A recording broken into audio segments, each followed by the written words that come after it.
I've had to work through what it means to love people, to be friends with people who at times were adversarial to my progress, and change their minds and make them from being an adversary to being an ally, and take them from being an ally to being an advocate.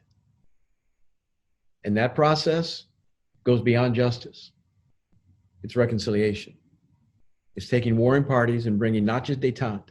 Détente is a cessation of conflict. That's good. At least you're not fighting anymore, but it's not the goal. Peace is the goal, where warring parties now can be friends.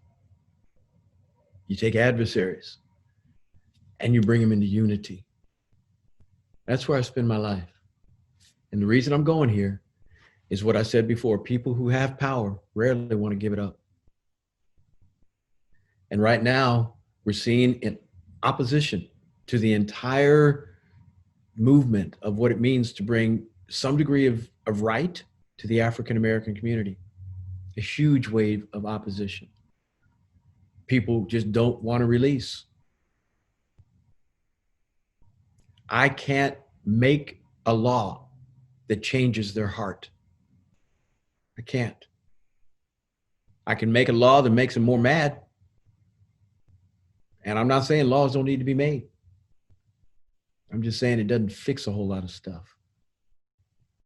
When you've got people whose hearts are turned against you, there's not a law out there to fix it. Everybody, I have law enforcement in my church, and they said, laws are only for the good people who make mistakes.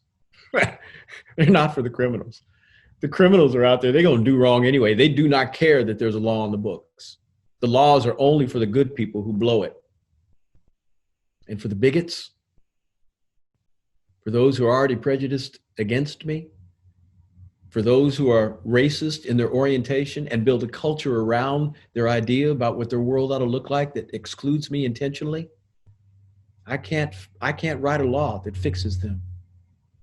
But I can learn how to love them and let them know that I'm in this, not only for me, but for them. My point is, as I stop, reconciliation goes beyond justice. It makes enemies friends. And this generation has an opportunity to be reconcilers.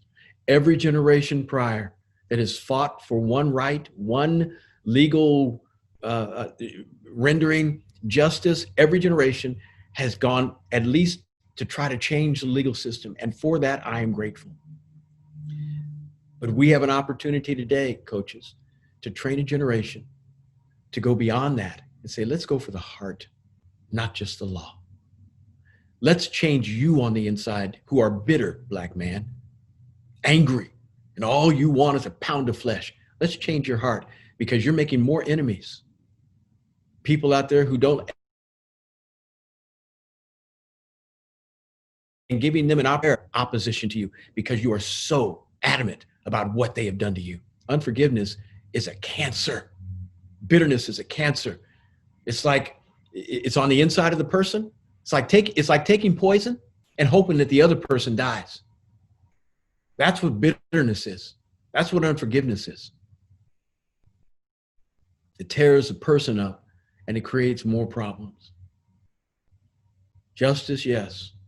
Reconciliation goes farther, and it produces a nation, a people, a team, a school, a family that loves one another through their differences. And that's where I'm trying to live, This generation, I beg them.